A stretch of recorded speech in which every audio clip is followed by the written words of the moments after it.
Hello, I'm Alec Cizak, and I'm here talking with Collin Jones. And Collin, if you could just very quickly let my fantastic audience know a thing or two about you that they should know. Sure. Yeah, I'm Colin. I'm currently an MFA student at Minnesota State University in Mankato, so it's in central Minnesota. And I have a forthcoming novel coming out with Close to the Bone Publishing. People attempt at a debut novel. So I've been spending the majority of my time working on that. Okay, I'm glad you bring up the novel. Can you tell us a little bit about the novel?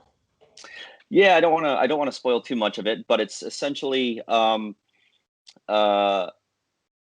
it's difficult to explain, but it's basically a conspiracy novel about what the future of biological warfare might look like, trying to move past the prospect of nuclear war into things that are a little bit more difficult to attribute responsibility to, so poisons and different things like that. And the last thing I'll say about it is it's told in the form of government documents, emails, personal journals, so it's not in your traditional prose format. Is this something you worked on at the MFA program? It was, yeah. So my first year was last year, in my second semester. So last spring, I turned in a very, very different version of this into a workshop. Um, the majority of the students were kind of hesitant to comment about it, but I liked it enough. I worked on it a good bit and submitted it. And essentially, they said that they could not submit it, Close to the Bone, as a short story, but they wanted it. They wanted to expand it, and make it into a novel. So it was a fantastic opportunity. Okay, well that's very good. We might be talking about Close to the Bone a little bit later. I don't know. Um, Sure. Close to the Bone is in the news, so to speak. So I don't know. We'll see. All right. I've observing some of your comments on Twitter. I noticed for a while you talked a lot about UFO research. Um, can you tell us one or two things we should know that are happening right now in the field of UFO research? Yeah. UFOs are an interesting subject. I must say, I must confess that I'm not a conspiracy theorist in the sense that I think that, um, that aliens have visited us in person, that we've communicated with them. I'm a little bit hesitant on that. I'm definitely open to it, but I'm definitely agnostic in that way. One of the things that drew me to the UFO subject was the government's involvement and the long history of documentation of seeing things of the Air Force and any number of military personnel, the intelligence community, having spotted things that they can't explain and refusing to go into detail about that information with the general public. And one of the people that I've been in contact with, at least briefly, was Lou Elizondo, who was the former head of ATIP, a Pentagon program. He left. He has since left. And he previously worked at To the Stars Academy of Arts and Science. So anyone who knows of Blink 182, their frontman Tom DeLonge started a company, basically a science slash entertainment company, where he hired on Elizondo, and one of their big MOs was to help get the subject of the UFO started in the general public, and they helped uh, release a number of videos of UFO videos, the Nimitz, the Gimbal, and there have been, I think, one more, but I forget the name of it, of Air Force pilots or Navy pilots rather, capturing these things live, and it's basically been concealed from the public. And that's what I'm interested in, is why the government would do that. I'm not so much interested in alternate dimensions or alien visitations, but nuts and bolts aircraft, if that actually exists, and if it doesn't, why doesn't the U.S. government, the Pentagon, those people privy to it, come out and basically say, look, this is all the information we have. There's really nothing to this. Instead, there's a lot of speculation about black budget programs where money is stuffed into private industry.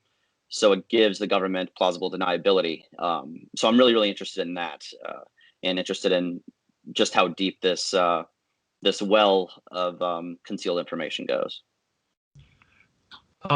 So yeah, I'm interested in this topic, but I don't know too much about it. I noticed last year when the pandemic was raging, it seemed like they slipped in to the news cycle that the government admitted there's something going. It's the first time I've been watching this subject for many years now, several decades.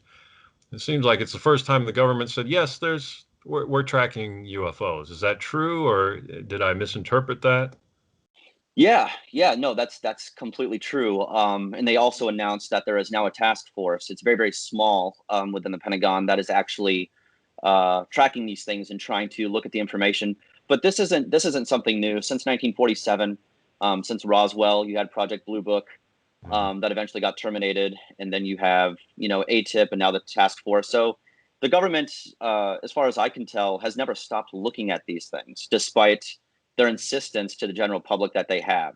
And that incongruency, that asymmetry, is a really, really interesting thing to the general public. Now, the UFO community as a whole, um, and maybe that's something that you don't necessarily want to pursue, but the UFO community as a whole it's a strange one, and being in it for any amount of time, you realize that it kind of acts like a religion, where these people, there is some legitimacy to their concerns, but it's almost like they must believe it. It's something that a lot of people, they want to be true, and I'm not interested in that. I'm not interested in what you want to believe. That's fine, but why not look at the things that may potentially actually be true, and that we can prove it with testimony, with a paper trail, et cetera, et cetera. Okay, I've also I read a while ago. Maybe you know this something about this. Is it true the Russian government has, for many years, just openly said, they exist? Is that true? Is that just another thing I misinterpreted or may have? That Sure, sure. That may be true. I have to confess ignorance in Oh, this realm. But I can say that yes, there have definitely been sightings in Russia, and Russia has been documenting UFOs for a substantial amount of time. I'm not sure uh, if the government has come, under a unified front to say that these things are real. But I would not be surprised. This has happened in many, many countries. Roswell incident, and then you have the Rendlesham Forest incident. These things are happening all around the world, and they've consistently been kind of pushed to the side. And I mean, there are, any rational person is trying to deal with the pandemic right now. Anybody, having lost a job or whatever else. So it's understandable that this gets pushed to the back, but of things that are a priority. But these things have consistently appeared in the news. The New York Times has picked this up. Fox News, Tucker Carlson has, not in any political sense, but he's been one of the more outgoing ones to try and tackle this, more so than any of the other corporate media outlets. it just seems to me do you think, let me just parlay that into this. Do you think, is there, because when I was younger, when I was in my 20s, there was even with the X-Files on television, there was a great kind of stigma about anyone who took UFOs or UFO research seriously. Do you think that has let up, or is that still, uh, do you still sometimes, it's like if somebody says they believe they saw the Loch Ness monster, everybody in the room kind of looks down and pretends they didn't hear it. Do you think that stigma still exists, or is that going away? That's a good question. I don't have any statistics to back this up, but my general sense is that general disposition is eroding, and that's primarily because it's getting so much legitimate attention. Right. But I must say, I'm also suspicious that who's ever in charge of the intelligence community primarily. I don't think it's by accident that they have cultivated this kind of. It would make sense, is what I'm trying to say. If they knew that UFOs existed, for the past 70 years, it would make sense that something so outlandish as that they have to condemn people who think that something so strange would exist. So it's kind of strange that people have had to kind of hold their beliefs in shame in the first place.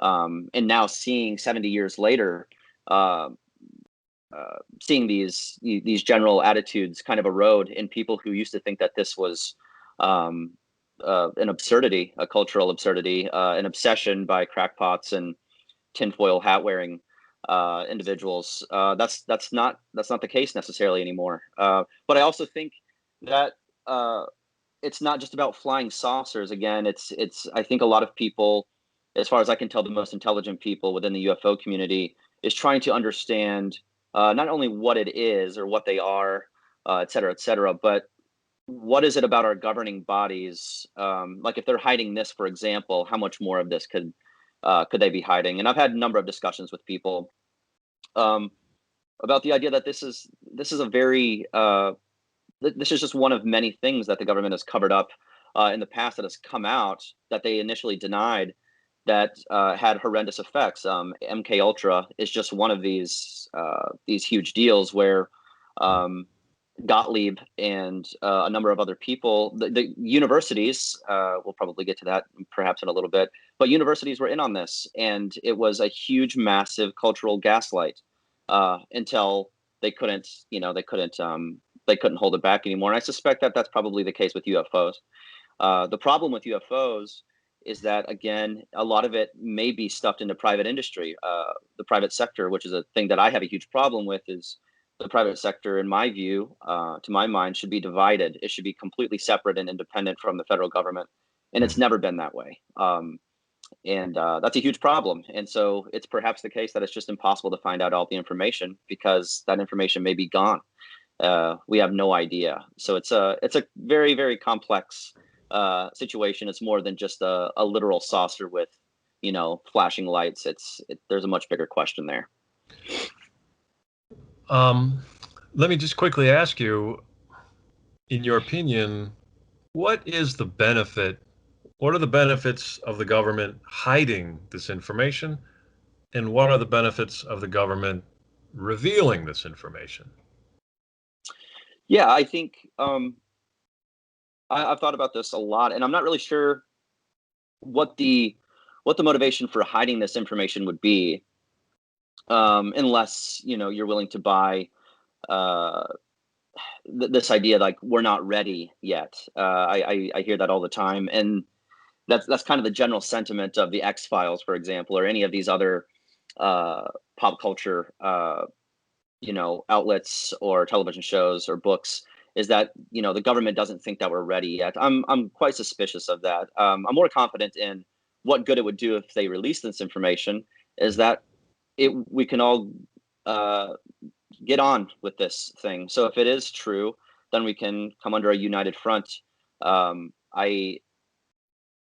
mean, the world is completely divided right now, and it might be some small, tiny consolation for governments. And there is an international community of governments that is addressing the UFO phenomenon. And if they were to come out and say, "Yeah, these things are real," now we have to deal with it. That might be, just some small piece of optimism for a world that's otherwise torn apart by ideologies and mere difference of opinion, et cetera, et cetera. So I think it could be a net good if they were to release that information.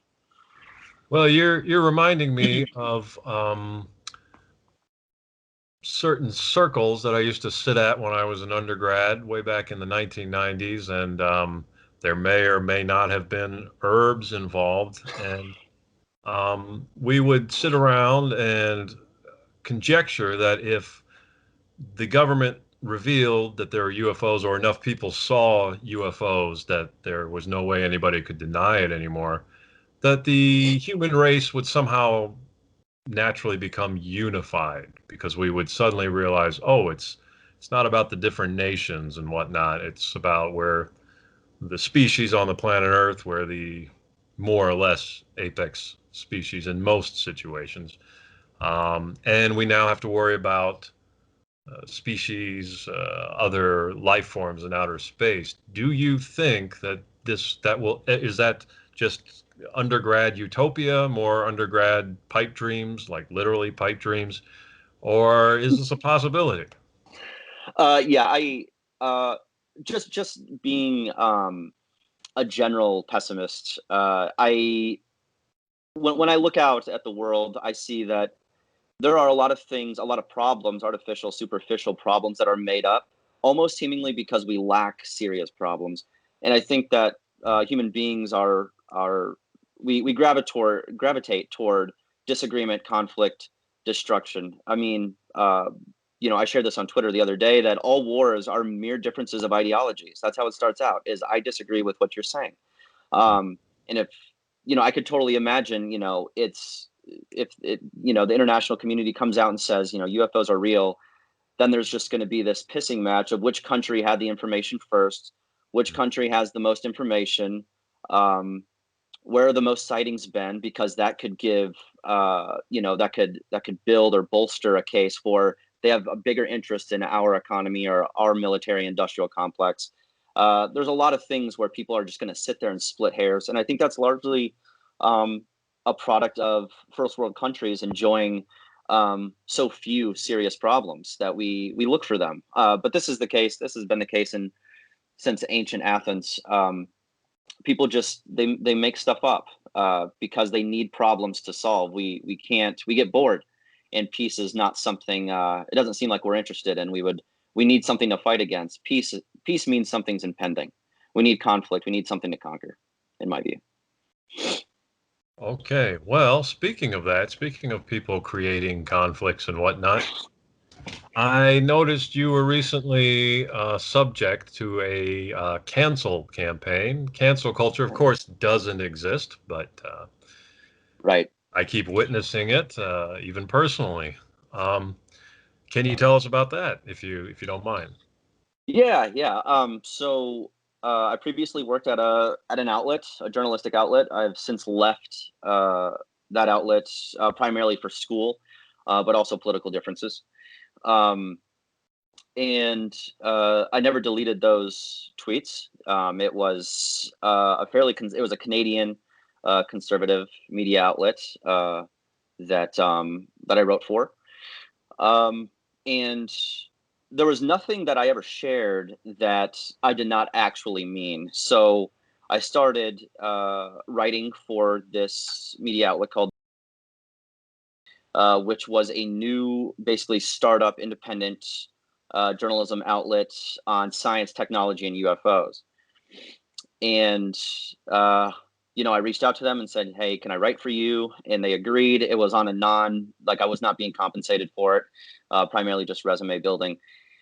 And I maybe wrote five to seven articles for them. And then there was just this whirlwind of anonymous accounts demanding that to dismiss me from my post as a contributor there on the basis of tweets that I had made in the past. And one of the tweets that I had made was in response to a New York Times article where I said that perhaps one of the problems in the Black community was that parents in those communities, in low income communities, need to try to play a bigger role in their children's education. Now, people took that and they said that was racist.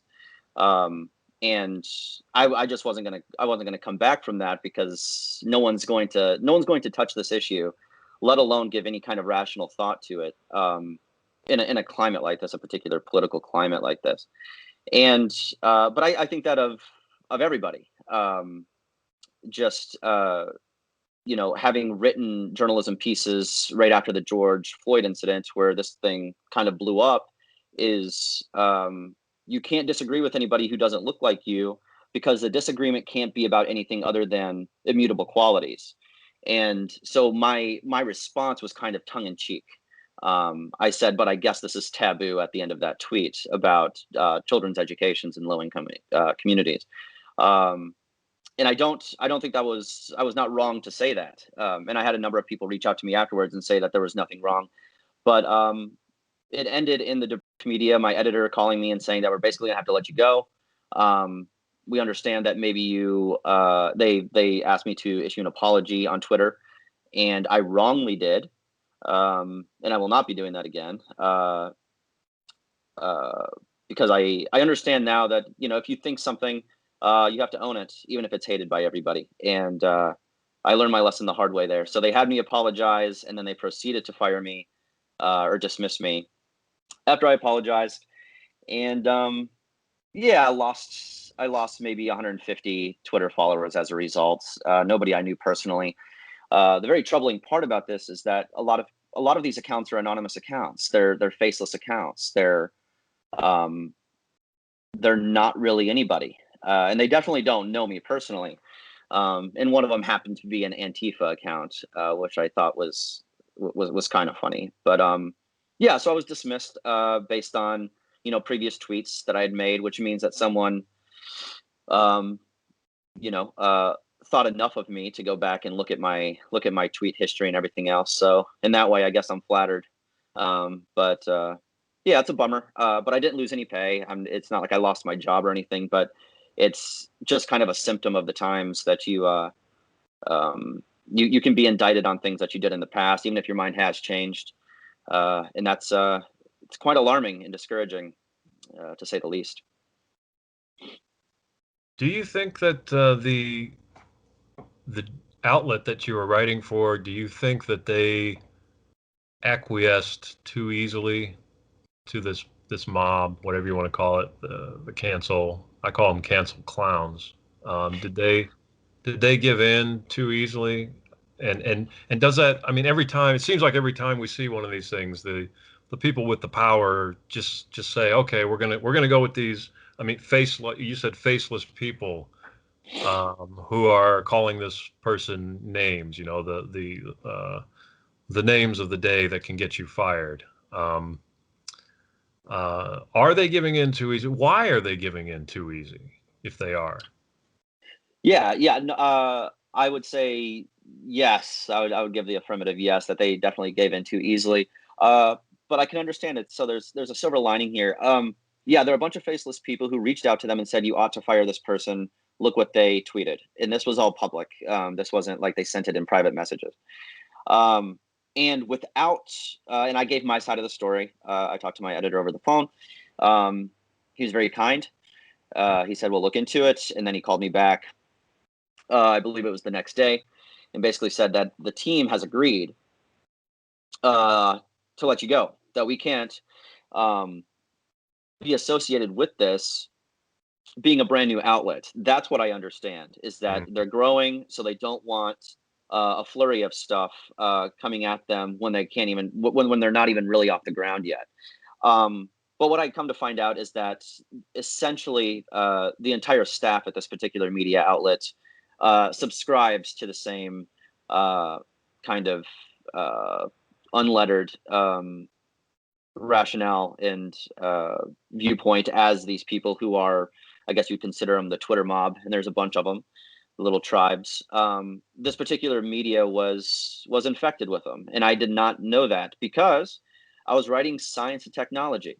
This is stuff that is like basically apolitical. It has nothing to do with my views on Donald Trump or Joe Biden. That's kind of why I was interested. I was like, I like space and I like technology. Mm. This is a breath of fresh air from ordinary political journalism, which I had gotten exhausted from. And it turns out that it doesn't matter. It follows you like a like a bad smell. You can never outlive your past. I think the old adage holds true, especially in this climate. Yeah, that it's funny that you say that because I looked into it a little bit when you told me about it, and I looked at the Antifa account you're talking about was the Antifa UFO account, Yes. and I was just stunned. I thought, wow, they just go into every single, like, who would ever imagine that so-called anti-fascists would be infiltrating UFO research? And their description was, or I don't know if I read it on the bio or in a tweet. They said, there's UFO research is not making room for people of color and women. It's always that. That's the that's kind of the smoke screen, right? That we're coming in, we're going to change this our way, and of course because nobody's going to say, oh, I don't think people of color and women should be studying UFOs. Nobody's going to say that. So it's a I don't even know the word for it. It's a bulletproof um, accusation, I guess. Is the UFO research community is is this really a deep concern that it's not diverse enough, or they're not letting people in? Is this a legitimate complaint?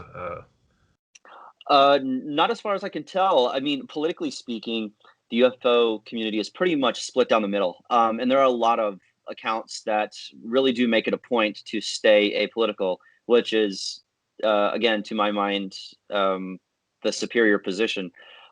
Because UFO research doesn't matter. It doesn't care who's in office. The Democrats and Republicans are both responsible for the perpetuation, perhaps, of concealing this information. So it's not like, Donald Trump's going to be our guy to disclose UFO stuff. No, and he didn't. And I had no doubts that he was not going to be the president to do that. In fact, I don't think it's going to come from a president. I don't think it's going to come from the Senate. So I don't know. I don't think that it's a big concern. And the backlash that I got certainly made it seem like everybody was or appearing to be more than welcome of having diverse voices, because I got sent through the ringer for saying the things that I did, and these are definitely people who advocate for diversity in that field. But this is just one of the many instances of quote cancel culture, where it's UFO research, just as any kind of research, or any kind of piece of art. It's the art, it's the information, it's the research. I don't care who comes up with it. I don't care who you got it from. I don't care about any of that. I just want to see the proof. And it has turned into, it matters who is saying it, even if what is being said is true. And that's a challenging thing, because I can say something that's a fact, and it's because of any amount of immutable qualities I have, that view is disqualified. So you're throwing the fact out by virtue of the voice who is saying it. That's a peculiar thing, and especially sinister, I think. And that's playing into this bigger phenomenon of, I feel like everybody's talking past each other, because we can't even establish a common reality that we're all living in. We can't do it, because we have different definitions for stuff. It's not just a matter of policy. It's like fundamental, like the fabric, the atoms of reality are fundamentally perceived differently from this camp to any other camp. And this stuff plays on, of course, the right and the left of politics. This isn't just the left or anti-fascist. There's plenty of it to go around. Mm. And I'm not sure how much closer we are to establishing a common reality. But I think that's the problem. But to answer your question, no, I don't think that there is, that people are deliberately barring women or people of color from engaging in UFO research. That's It's just complete absurdity and silly. It's one of those examples, again, of creating an issue that doesn't exist because we need an issue. We need something to say that this needs to happen. We can't be content. We can't. It's interesting because, of course, you know that I'm part of, well, I'm not really part of this online crime fiction community, but I am a satellite figure there. They've never really, I don't get invited to all their noir at the bars and whatnot. Sure. But recently they made baseless attacks on my publication, Pulp Modern. They insisted it was misogynist, and a couple of women who have a personal vendetta against me said that it's not a safe space for women. Um, and what I was eventually told by somebody, one of the elder statesmen there, is that if I wanted them to stop bothering me, I would have to put a woman in charge of I would have to hire a woman editor for Pulp Modern. And this would just magically make all the trolls go away. And so I'm wondering sometimes, because there are situations, obviously, where we need to make sure women are safe, that they're not in trouble or in danger in any way. contributing a story to a magazine, I'm not sure how that constitutes any kind of circumstance where a woman is not going to be safe. And I'm just wondering if that's a kind of a smokescreen. It's designed so they're not really looking for safety because safety has nothing to do with this situation. It's a way to move into a position of power through a kind of a guilt trip. Would you say that's a possibility there? Yeah, yeah. Generally speaking, I think that's very much it. The concept of safe space it's another really strange. I get the logic behind it. I get what they're trying to say, which is to they the people who use this kind of language, because there are a number of individuals who have used it in my program, and they divide political writing from ethical writing. So political being like right, left, blue, red. Okay, so there's that, and then there's ethical writing, which is a common set of values that is understood by everybody who sits down to write, that everybody who is writing ought to adhere to. And that means not casting women in any kind of way that has historically contributed to the oppression of women. Same thing with anybody of color, disabled people, et cetera, et cetera. The problem with this for me is that there is no unified, established code of ethics for everybody on the planet. And if there was, even if there was, that doesn't mean that fiction or art ought to abide by those ethics. That's why you write fiction, to explore things that are otherwise not allowed. That's why Penguin Classics is still reprinting 120 Days of Sodom by Marquis de Sade.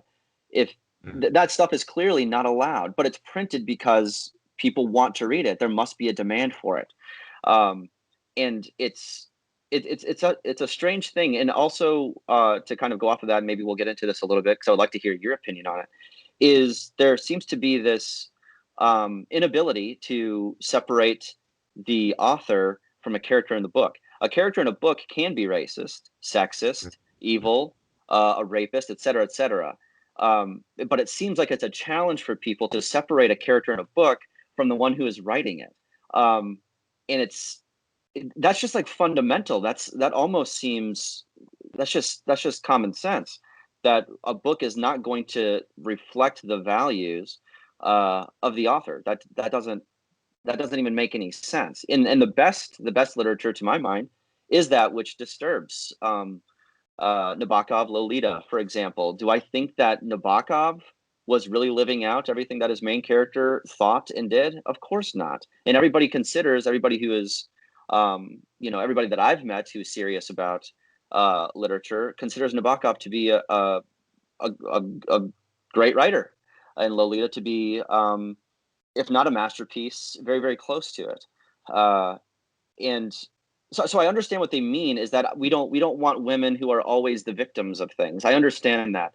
But use that. Say that. Don't say I need a safe space, because fiction and art, any kind of art, should be the antithesis of safe. It shouldn't. It should make you angry, and make you think. It should be these things. Now, there's also a responsibility, I think, on the artist to not do things lazily, to make good art and make it purposeful. If you're just throwing in a token woman there to get slapped in a scene, yeah, that's terrible, Mhm. and that should be pointed out. But you can't indict an entire publication.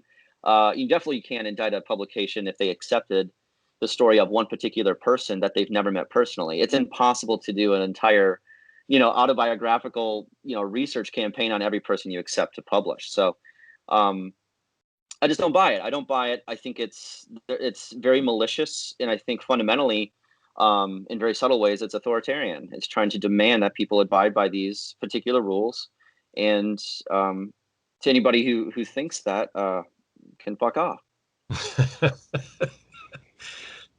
Yeah. Well, there's been a few times I've wanted to write that on Twitter. I'm at the point where first of all, I just ignore them at this point, and I've noticed the more they scream and shout about this, the more they kind of expose themselves that this has nothing to do with politics. This has nothing to do with misogyny. They don't like me. They don't like some people I'm associated with, and they want to get us out of there. And they use all these phony notions. They don't want this in crime. They don't want any misogyny in crime fiction. Well, crime misogyny is an element of crime. When women are battered, that's a crime.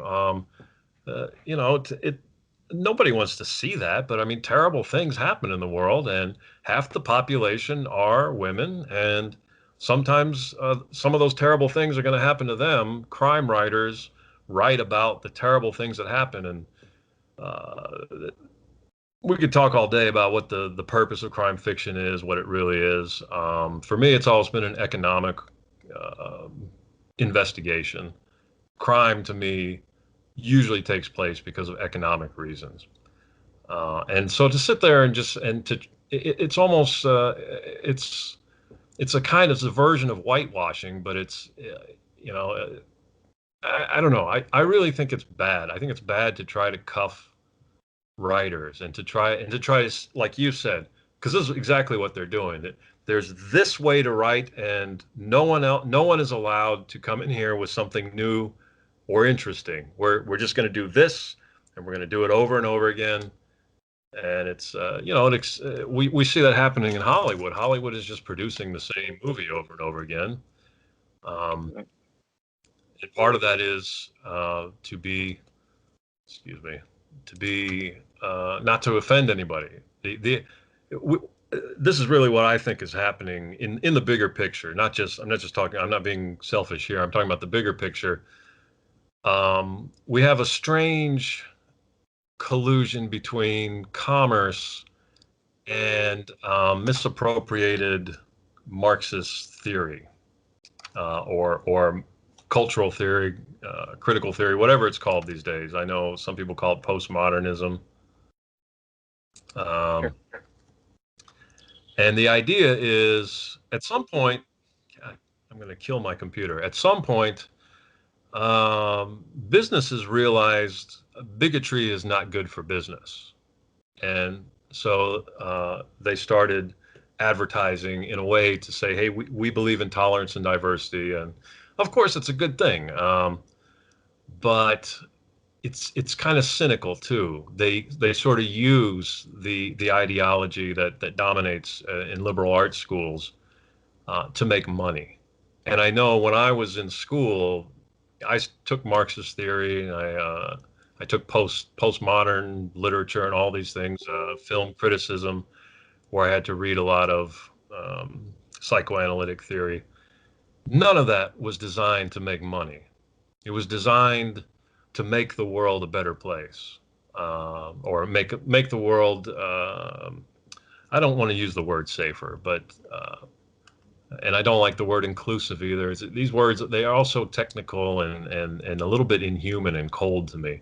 But just I don't know. I grew up in the inner city, and the first time I heard the word diversity, I just thought, you mean reality? You mean just people just living together, getting along? And I know that history has prevented that, but we, the people, we work towards that on our own. And I just find that whole collusion, I find that very cynical. And because and I'm not an anti-capitalist or anything, but because it's all done in the interest of profit, I find it a little evil, to be honest. Uh, Yeah, I agree with you. Hollywood is a great example. But I also there again is a silver lining to Hollywood where you have independent film like A24. David Lynch is one of my all time favorites. These people who are still creating things, but they're even admitting that there's no money in it. They're not doing it. Lars von Trier is another one. These people are not doing it necessarily to make millions of dollars. They're doing it because they have an idea and they know that it's just simply not going to happen. Going through the ordinary channels where you're going to get $100 million to make a film, it's just not going to happen. mhm. Um, and I think that this is ultimately going back to crime. Um, and I do think a lot of this is a class issue. I don't want to pursue a digression necessarily of Marxism, but I do think that there is a certain element of this fundamentally all of these issues being class. It's not necessarily white people versus black people. Um, this derogatory statement of like redneck whiteys. These rednecks, like I, having done my undergrad at the University of Alabama, they're working class, poor white people who have never had anything, who have a legacy of not having anything. They're in bad shape too. These were not these, these people are not ones who were uh, this was not the ruling class. So to give, to generalize, for example, the entire white population for something that 2 to 3% of the upper class had control over is it's just insincere, and I think it's willful ignorance. And I think a lot of this plays into Hollywood, where a lot of these movies are lift me up movies. They're movies a lot of times about redemption. And for me, I like transgressive literature because it starts where things are not good, and sometimes things don't get better. That's a more true story to the human condition than you're poor, I understand, but you can come back from this, and basically manifest destiny. That's a recipe for like basically prolonging people having depression and suicidal thoughts, because their feelings are never reinforced through art anymore. It is always, this is what you can be. You went through this tough breakup or whatever, these rom-coms, and then you end up with the person of your dreams. That simply does not happen. And it is a pipe dream. And maybe it's fun to have that experience in a theater, but it's not real life. And I wish that we would have, Von Trier's Antichrist, for example, has been a huge influence on my thought, which is things are just bad. And sometimes people need to, the general audience, readerships, viewers need to be told that shit's bad, and you are not uniquely cursed on this planet. That's what people need to hear. They need to hear about lower class crime, in rural areas, for example, because that's where they're from. That's where a lot of people are from, and they need to be told that this is not unique. You're not like this, this monster. This is a general experience, and I feel like general commercial art is getting away from that for something that is simply, really, honestly, literally illusory. It's not helpful to anybody. It's not redemptive in any meaningful sense, in my view. Well, and that almost sounds to me like it goes a little bit against what storytelling is supposed to do. I agree. I agree. It's a it's unexplainable. It's so absurd that it's hard to really articulate in words. You can a lot of times can only stand back and watch in awe, essentially. Yeah. All righty. Well, it was good. This is a good conversation, Colin. And Yeah.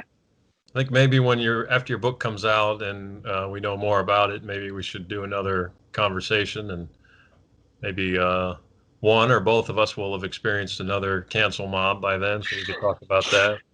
Yeah, yeah, I look forward to it. I look forward to new experiences here in the spring. Yeah. But Yeah. no, really, I really do appreciate you having me on here. This was great. Okay. All right. Thank you very much. And that All right. concludes the conversation.